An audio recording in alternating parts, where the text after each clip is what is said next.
Hi lovelies, welcome back to my channel. So today I'm actually going to do a video requested by Bursley Girl. We're going to be looking at this book, The Enchanted Cat by Ellen Dugan, and it is a fantastic book, and I briefly mentioned it in my previous video regarding candle magic, feeding the birds and cats, which is where I sort of referred to this book very briefly. So there's several chapters. I mean, as you see, it's quite a thin book. I probably read this in a few days. I probably could have read it in a couple of days if I hadn't been at work and things like that, but it's quite an easygoing book, really easy read, and it is a nice book if you want to strengthen your connection with cats in general, understanding the cat nature and also understanding how to work with them on a magical level as well. So chapter 1 is Cat Deities and the Feminine Mystique. So we're looking at Bast, Mother of All Cats, Bewitchment with Bast. So it has like a little subsection, if you like, so it goes into Bast first and then what you can do with Bast. Sekhmet, the lion-headed, and then Protection Magic with Sekhmet in the next pages. Then it goes into Egyptian days, Diana, Dionysus and Aradia, Calling on Diana to bless your cat magic, Freya, the mistress of cats, and TGIF spell, thank goodness it's Freya, and that feline mystique. So this is all in chapter 1. So like I said, the pages again aren't too menacing to look at. They've got lovely pictures, and then it's, you know, reasonable space use. It's not like, you know, tiny writing, really thick pages, you know, top to bottom. So it just goes into a little bit about Bast, what she's linked to, how she's linked in mythology, and then also what she's also linked to in Egypt. So it goes into a little bit about the temple of Bast in Egypt, and then what she's linked to as a deity. So it does the same then for Sekhmet, who is also an Egyptian goddess. She's actually the lion-headed goddess, so still with that feline aspect, but not so much with a domesticated cat, whereas Bast is actually more domesticated in terms of the cats, or the cat links anyway. So that's that first chapter. So chapter 2 is Elemental Feline Folklore and Divination. So it goes into Earth, the mother cat. I'm pretty sure you probably can't see that. Let me just move this camera forward a tiny bit. Hopefully not drop it everywhere. Just come forward a tiny bit. I think I'm going to end up knocking everything over. So yeah, sorry. So you've got the mother cat, charming cat jewellery, Air, the winged cat, and then onto this page here. You've got Comeback Cat Spell, Fire, the Hearth Cat Blessing, Water, the Storm Cat, Feline Weather Folklore, Wish Upon a Rainbow Spell, Spirit, the Magical Cat, the Magician Cat Spell, or the Magician Cat, sorry, just above there. If I can read sideways it would help. The Charismatic Colourful Cat, Divination Magic, the Clairvoyant Cat, the Leave It to the Cat spell, and the Cat's Paw tarot spread. That is a really cool thing to try. We'll have a little look at that in a second. So we're on to chapter 2. So it goes into, so you can actually understand what your cat is. So I mean, I'll just show you that because I love that. I think that's absolutely stunning. A lovely little picture of a cat there, really cutesy. Yeah, real sort of sweet cat energy. So it discusses the different types of cats, so whether your cat's an earth, air, fire or water cat, how you can use that magic or that type of cat energy. So for fire, half cat, you can do a half cat blessing, and it's very easy to do. Everything in here is quite simple, so but effective, if you like. It's all sort of little things that you can try, but little things that actually are really lovely things to do. And then we'll just come up to this bit here. So then it goes into different coloured cats. different breeds of cat just here. So you can see it's got like a list of different coloured cats. Now, just as an example, it says black cats. Actually, my cat's a black cat. So these cats are linked to witchcraft, occult powers, protection, a carrier of magic, and a good luck omen in Britain. Which is strange because everyone thinks about black cats having a negative connotation in that they're unlucky. And unfortunately, in a lot of countries, they are still seen as unlucky because they're one of the least adopted coloured cats, which I think is really sad. And then just coming over here, and I'll go to the white one because I actually had a dream about black and white cats, funnily enough.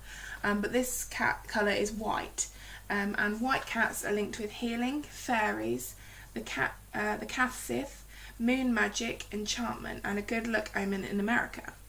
So it just goes into the different types of cats, what their colours can be attributed to, and again how you can use them. We'll just have a quick look at the cat paw spread, tarot spread, which is this here. Just trying to make sure you can see that.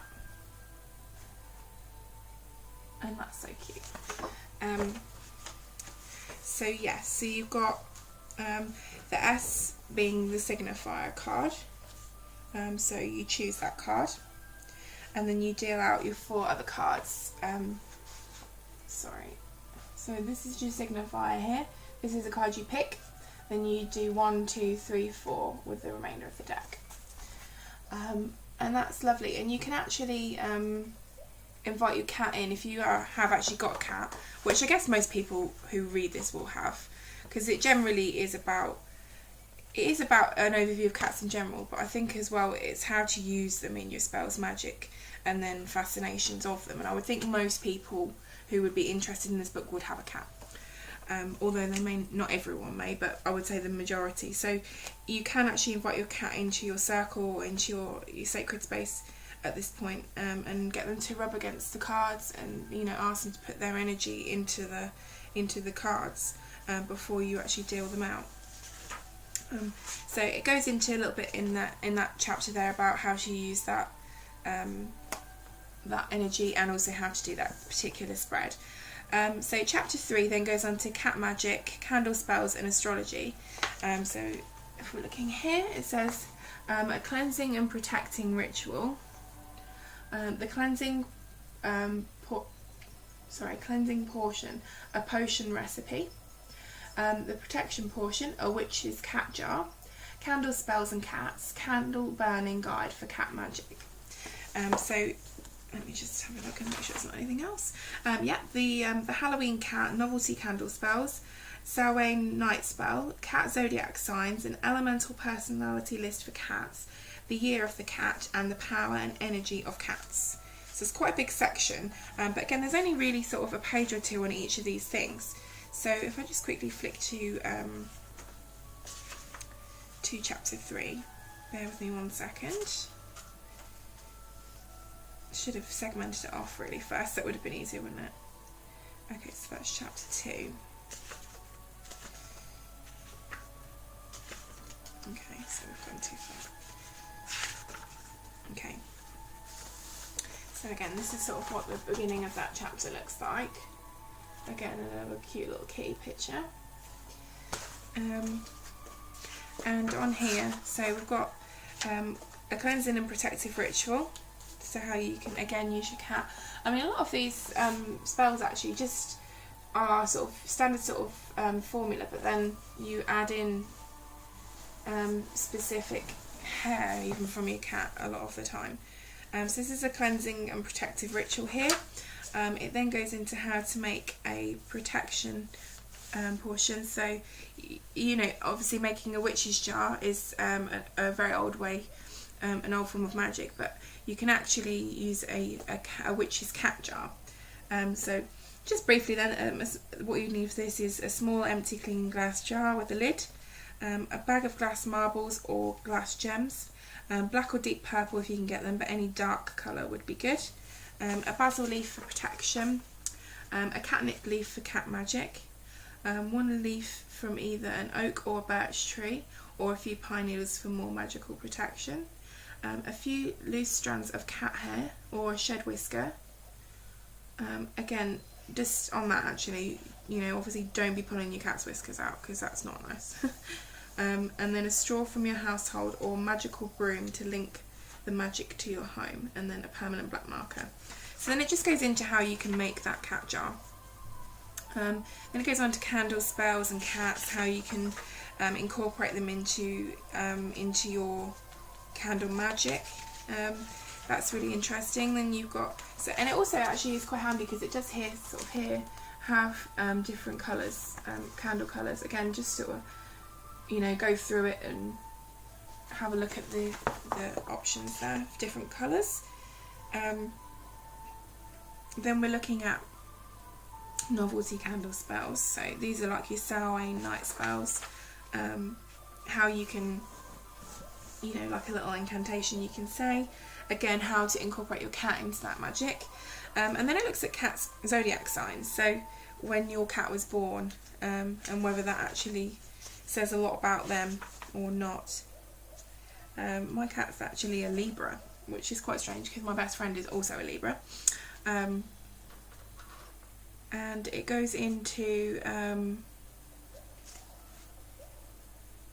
it goes into just a little bit about how that cat will be, or cat energy that can be used in that time.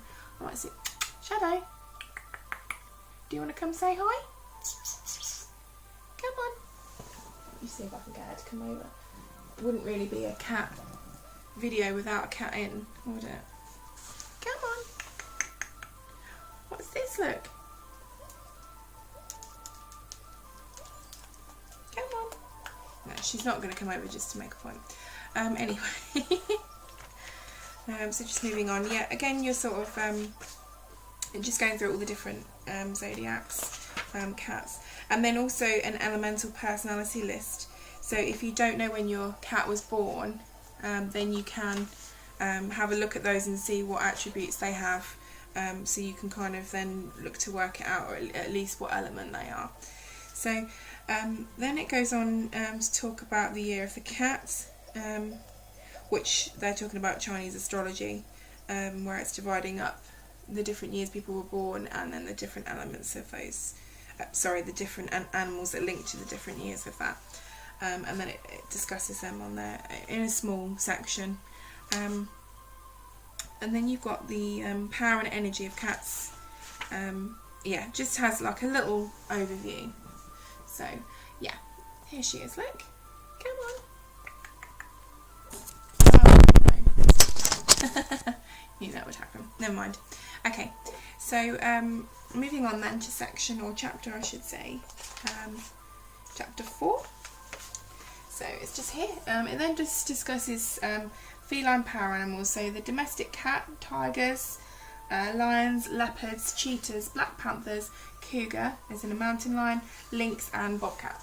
So that's that section there. And again, it's got a lovely little picture at the front. Feline power animals. So if you've got feline power animals, again, it's just nice to have a little read. It tells you about the power animals, what attributes come from them, and sort of what you can get by working with that animal. And then it just has a little rough go there. And also there is a little guided meditation at the end of that chapter on how you can find your feline power animal.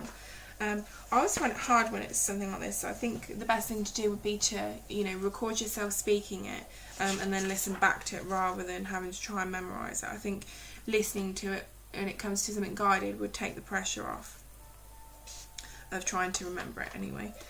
So psychic spells for working with feline power animals. Again, it's just little snippets of little things. A spell to uncover hidden information, how you can incorporate your cat into that. A vision quest with the lynx, discovering psychometry with the panther, that kind of thing. Here she is. Hello. Pretty little pussycat. Yeah, you want to come up? So it's just a rough view on all of those points. And then coming on to the Feline Familiar, which is chapter 5 here. So it's just connecting with a cat, physical contact, speaking to them, eye contact, and your mind to theirs. And then enchanting their food, feng shui and your friendly familiar, a guardian feline familiar, cat guardian anti-nightmare spell, celebrating the cat familiar, bejeweled and bewitched a cat collar spell, a kitten blessing, fairies, familiars and kittens, a fairy and familiar spell, tips and tricks for working with a feline familiar. It's just, yeah, it is a brief overview on all of those points. How you can enchant their food, I think, is a lovely thing to do. It just involves, you know, taking a moment with their food before you put it down, even though they're probably at your ankles, like, give me my breakfast or whatever. But it's something nice you can try, and it just feels like you're strengthening that bond. And it does go into a little bit of how to communicate with your cat, so how cats communicate with each other, the language and eye contact that you can use. For example, cats do this very long, I mean, you'll have noticed it, very long, deep sort of blinks to each other, and that's a fantastic way to start strengthening your bond with them, and that's something that you can try. And then it does also go into the links with fairies and cats, because there are certain links there that are very interesting to read about.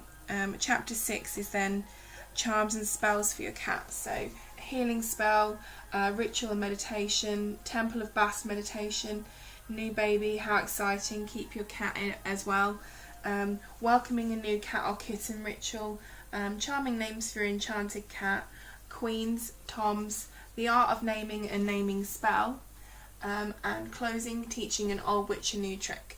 So yeah, it's just awesome reference, just going into those little points there. Brilliant book. I really would recommend it if you love your cat, you want to you want to strengthen that bond with your cat, and just have a little bit more knowledge. I mean, this book isn't it's not really in depth. It is more of a, I don't know, I mean, you can tell by the thickness of it, it's not going to be everything you could ever possibly know about cats. It really is just a brief overview, and it's just some exercises in there to help bring that bond together. So it's definitely worth a read. I love it. I sometimes refer back to it. It's more of a book, I think, that I enjoy reading more than a book that I would maybe need to use.